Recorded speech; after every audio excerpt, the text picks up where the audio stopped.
Hi guys, here is how you can take full page screenshot on Microsoft Edge and Chrome without using any extensions. Let me first do it with Microsoft Edge, and this is our official website, and we want to capture the screenshot of this whole page.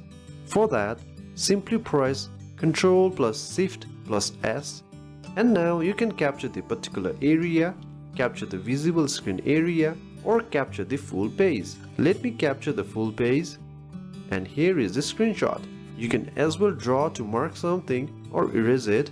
You can share this, copy it, or you can save it to your PC. And you can see this is the full screenshot, and this is on Microsoft Edge.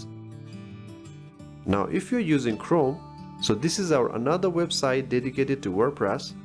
Let's try to capture the whole screenshot. It's a little longer process on Chrome. Right click and click on Inspect. You can use F12 shortcut if you want.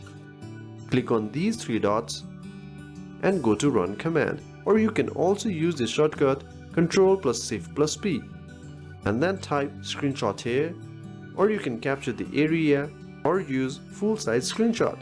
Let's use the full size, and Chrome will automatically capture and download it. And if we open this, here is the screenshot. Please note, Chrome screenshots sometimes might not be as perfect and you may have to redo it. Thank you very much.